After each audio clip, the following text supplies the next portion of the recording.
At the time of this video, the new year has just begun. The first round of All-Star voting has been announced, and we're a little over a month away from the big event in Salt Lake City. The All-Star game is one of the biggest highlights of the NBA calendar, symbolizing the halfway point of the season. It is a weekend of festivities capped off by a friendly game for charity, highlighting the greatest or most popular players of the season thus far. In recent years, the layout of the game has changed, but one thing that stays the same is that it's always fun picking who deserves to have the glory of being named an All-Star. And with some questionable picks in the first voting round, I thought I'd give my 2 cents on who truly deserves to be an All-Star this season. Welcome to Courtside Culture, your home for all things NBA. If you're a fan of basketball, make sure to subscribe so you can keep up to date with all our upcoming videos and the latest news in the NBA. Now, let's get right into the video. Now, if you're not sure how the game works, it's quite simple. Players are voted into the teams by the general public, media, and other players. Whoever has the highest amount of votes at the end of the allocated voting period becomes an All-Star. However, there are 3 tiers of players at the All-Star game: the captains, the starters, and the reserves.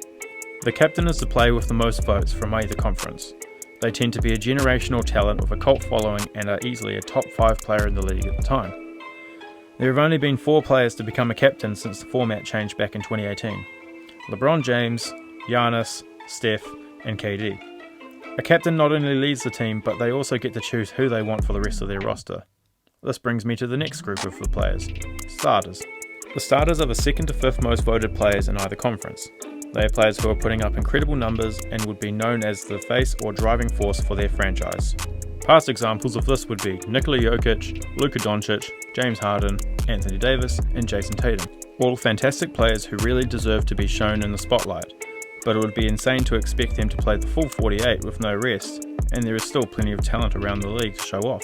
So that's why we have the 3rd tier of All-Stars, the reserves. The reserves are the last group of players in the process and are still fantastic players with past examples like Cat, Chris Middleton, Jared Allen, and Chris Paul. All phenomenal talents who are still playing incredibly, but just not up to the same level of the starters. They still play in the game, but just tend to see less minutes as the captain than the starters. Once the teams are selected by the captains, teams will play 3 regular quarters of basketball. But then in the 4th quarter, it becomes a race to reach the leading team's score plus 24 points, in honour of the passing of the late great Kobe Bryant. With all that out of the way, let's dive into who my picks and surprises are for the 2023 NBA All-Star Game.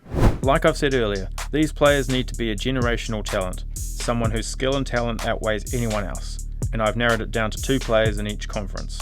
LeBron is in his 20th season, and is quite honestly playing like he's still in his Miami days. With a stat line of 29, 6, and 8. I'll make a correction, he's arguably playing better than his Miami days. It's absurd. Most players start to make a downturn in their older years. With lower efficiency ratings, low box score numbers, they either get traded around the league till they eventually retire, or will sit on the bench as a 3rd stringer mentoring the next generations. Shout out to Udonis Haslem. But not Bron.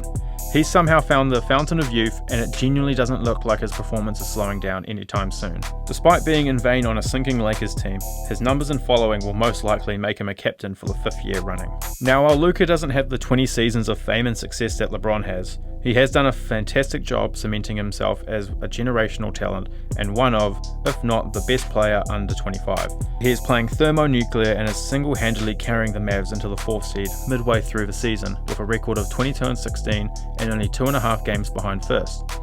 He is on an absolute tear, averaging 37, 9, and 9 over his past 10 games, currently with a historic stat line in there of 60, 21, and 10. Numbers that not even the late Wilt Chamberlain could manage. The kid is growing a fast following, and it's clear to see why, and honestly, it wouldn't surprise me if he took the captaincy over LeBron. But I think I still have to go with my gut and pick the king. I think his spotlight is just too big, and it's still going to be some time before someone knocks him off his throne. But between me and you, I'd put my money on Luka to win the All-Star Game MVP. The Slim Reaper has certainly had a rough past few years, coming off a torn Achilles and entering a new team where the roster and coach seems to be juggled around every second game. With James Harden coming and going, the never-ending drama of Kyrie last season, and recently the firing of Steve Nash, the only real constant in this team so far has been KD himself, a man who will come to work, give you 30 in most occasions to win, then be on his way again just like that. But with a sense of stability, things are looking good for KD and the Nets. At the recording of this video, they're on a 12-game win streak and averaging 26, 7, and 5. It looks like Kevin has the ship settled finally and a ride on the tail of the Boston Celtics. Having captained a team in the past, it would be no surprise to me if he was voted back once again to take up the honour. The Greek Freak is the only other person I could realistically see captaining a squad from the East. Giannis is a back-to-back MVP and a Finals MVP with a resume that sees him already sitting in the top 75 players of all time. Averaging 29, 12 and 5 over the last 4 seasons, Giannis is not only a franchise player, but arguably the best player in the world. He's captained a squad before and he's carried the Bucks to the 3rd seed in the East while being a top 3 MVP candidate. Honestly, unlike the West, I genuinely struggled to pick who can captain the East aside from these two. However, if it wasn't to be one of these greats, I would be incredibly shocked to say the least. With the captains out of the way, it's time to move on to the starters. Here's a list of all the players I deem to be an all-star starter. For the West, we've got Luka Doncic, Steph Curry, Zion Williamson, Nikola Jokic, LeBron James. And for the East, we've got Kyrie Irving, Donovan Mitchell, Jason Tatum, Kevin Durant, and Giannis Antetokounmpo. I've already touched on Luka, LeBron, KD and Giannis, and why they deserve a slot, so let's go down the list and see why everyone else deserves to be there. Let's start with Steph. After finishing last season as a 4-time champion and now Finals MVP, most arguments were put to rest on Steph's greatness. He has solidified himself as a top 10 player of all time, and before going out with a shoulder strain, he was having a better season statistically than his unanimous MVP season back in 2016. With numbers like those and a resume like this, there's no real argument to not name him an all-star. While not playing for the entirety of last season, and being called a bust in just his 3rd year in the league, all despite being one of the most hyped draft picks in the last 10 years, Zion Williamson had the odds and media stacked against him coming into the season.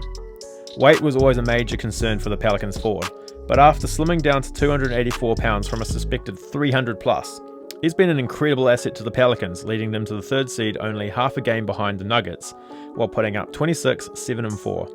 An all-star no matter what way you look at the man.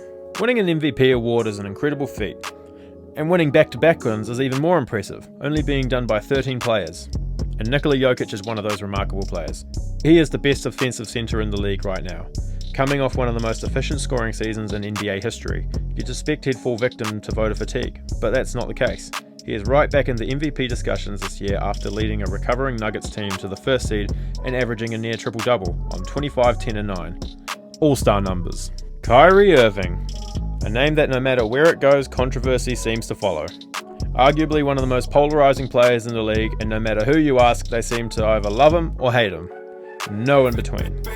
But no matter what side of the fence you sit on, the boy can hoop. After hardly playing last season and missing games this season due to further controversy, Kyrie seems to be back in the lineup full time, helping lead a dangerous looking Nets team to the 2nd seed in the East, going on a 12-game win streak, putting up 26, 5 and 4 on a near 50-40-90 split. It's pretty clear to see why he deserves to be there. Now, I touched on Donovan Mitchell in my last video, so I won't discuss him too much. But if you want to find out what I think about him in the Cavs, I recommend you go check that video out.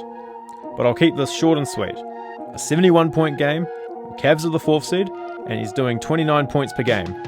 I think that sums it up nicely. Now, what I have to say next might rustle a few feathers. But I don't like Jason Tatum, and I don't like the Celtics franchise as a whole. People might ask why, but honestly I don't have a reason, and I don't need one either. I gotta put all that aside, because when you're the best player on the best team in the East, and a top 3 candidate for MVP, you also deserve to be an all-star. 38 and 4 is truly some menacing numbers. Good for him, the Celtics. So at the time of making this video, like I mentioned earlier, the first round of fan voting has already been counted up and results are in. But this is where I truly believe some of the best names have been snubbed, and where I lose faith in the intelligence of humanity and believe that NBA fans truly shouldn't be allowed to have a say. Austin Reeves, Kevon Looney and Nick Claxton, while all are good role players and valuable members to their respective teams, there are better players who are more deserving of slots in the game.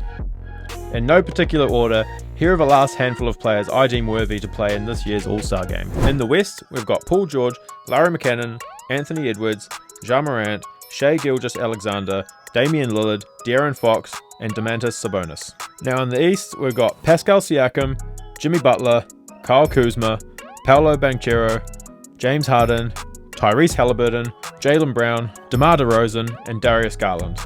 If I've missed your favourite player or snubbed someone you think deserves to be on here, then feel free to let me know in the comments. Would love to discuss and hear your thoughts on who should be and shouldn't be in the All-Star game. But like I said, these are my predictions and who I deem worthy of making the game. Paul George is one of the best wings in the game. He's one of the two leading forces on a very dangerous Clippers team, with the other being the best two-way player in the league, Kawhi Leonard. But with Kawhi in and out due to injuries, Paul George has done an excellent job taking the lead on the Clippers while putting up 23, 6 and 5. After coming off a positive season in Cleveland, being part of a shock trade to Utah isn't what most were expecting from McKinnon, but it's clear to everyone he's now making the most of it. While the team is in tanking purgatory and no one can tell if they're trying to aim for the bottom of the ladder or if they're going to enter the playoffs as a complete dark horse, it doesn't matter to Lowry. Putting up 24, 8 and 2, not only is he playing at an all-star level, he's also taken the lead as the front runner for the most improved award. To pre-warn, there is a lot of bias towards Edwards, as he is my favourite player in the league, and honestly, what's not to like? The kid is fearless and has the leadership qualities required to lead a team and become a star. There are a lot of expectations for him coming into the season to take a significant third-year leap, and that he has, averaging 24, 6 and 5 while juggling a new roster and team injuries, and has displayed that he deserves and should be Minnesota's new star and franchise player. A player very similar to Anthony Edwards in every aspect. Confident, funny, explosive, and a very obvious pick as to why he should be an all-star. Ja Morant is a likeable young talent, leading an energetic Grizzlies team in the fight for the top of the West. Putting up 27, 6 and 8, how can you say no? The Thunder are another team similar to the Jazz, who appear to be in tanking purgatory, and rightfully so. When you have as many picks as them, it would take a lot of willpower to not try your best and grab Wembanyama, but at the same time, you have your star already, Shai Gilgeous-Alexander. While the young team were expected to make big waves this season with the addition of Chet Holmgren, an early injury saw him out for the season, leaving the Thunder stuck in their tracks. Shai, on the other hand, doesn't seem to care if it's another season of tanking or not. He is one of the few players to be currently putting up 30 plus points per game on a stat line of 35 and 6. The kid needs to go to the big game, and the Thunder need to stop wasting this generational talent. Dame is no stranger to the All-Star game, and is arguably the second best shooter of all time. I feel a few people sleep on him this season after being out for most of last, but he's still here, and he's still definitely swinging. When I heard last season that the Pacers were trading Sabonis to the Kings for Halliburton, I thought to myself, the Kings are back to their old ways, and genuinely believe that they'd just thrown away a generational talent. That they have, but boy was I wrong. Fox and Sabonis have been an electric duo to watch, and it makes me so happy to see that the Kings have their best chances of making the playoffs this season. These two deserve all the flowers for what they're accomplishing in Sacramento. Light the beam. Pascal is one of the only good things about a struggling Raptors team who are just too afraid to blow it up while they still have the chance. Pascal is an excellent power forward who will give you a solid line of 26, 8 and 7 and usually carry the team home for the dub. As a Minnesota fan, Jimmy is another player I don't have a personal favour for anymore, but I do recognise just how good he is. He's the ruthless leader of a hustling Miami Heat team, and if you were to go to Google and search up dog in him, Jimmy's probably the first thing that's going to come up. While the bro could do with a better three-point shot, 21, 6 and 4 plus his charisma is definitely enough to get the man a ticket to the All-Star game. A lot of people considered Kyle Kuzma to be washed up on the Lakers, but personally I think the trade has done wonders for him, getting the opportunity to stand out of LeBron's spotlight and show people just how good of a wing player he is. Averaging 21, 7 and 4 and having a career high of 41 with Washington, his greatness is starting to shine and he deserves to be named an All-Star this season. It's quite rare for a rookie to be named an All-Star. Only 45 have done it in history, and 10 since 1985, with the last to do it, Blake Griffin in 2011. So I think we are well overdue another one, and who better than Paolo Banchero? The kid plays like it's his third year in the league already, putting up equal numbers to LeBron in his rookie season. Don't like him, don't like the Sixers. He's still good despite being old. 21, 6 and 10, send him to the game. Leading the league in assists in just your third year is wild. Step aside, Chris Paul, the new point guard is here. A lot of teams look back and they think they fumbled the bag by not drafting Halliburton, and they're right. He is a traditional floor general who has a phenomenal basketball IQ for such a young age. Averaging 24 and 11, a lot of people now argue that he should have gone second and even first in the 2020 draft. I've said it before and I'll say it again, I don't like the Celtics, but the one redeeming factor this team has in my eyes is Jaylen Brown. I like his game and I think he's been overshadowed by Jason Tatum quite a lot. But regardless, the two make a great duo, and to average 27, 7 and 3 and take the Celtics to the first seed, they're obviously doing something right. But still, the Celtics. DeMar DeRozan was an all-star starter last season. I love his game and I think he'll be back, no doubt. Maybe not a starter this time, but easily as a reserve. I love seeing a resurgence in his career with the Bulls, and I hope that him and Zach can make things work and do something good in Chicago. Darius Garland is a great young prospect who made it to the game last year. He's another fantastic young point guard who is doing an outstanding job sharing the spotlight with Donovan Mitchell. On 21, 2 and 8, he's doing great things at the Cavs, and I'd love to see him back at the All-Star game. Well, there you have it, all my picks for captains, starters and reserves for this year's All-Star game. Time will tell to see if I'm correct or not, but I hope you've enjoyed in listening to my 2 cents. And if you have, then don't hesitate to like and subscribe. It would help us out immensely. If you think there's someone I've missed that also deserves to be at the game, however, let us know in the comments below. And if you want to see more, check out our latest video on how far a Donovan-led Cavs team are going to make it this season. And remember, the Celtics!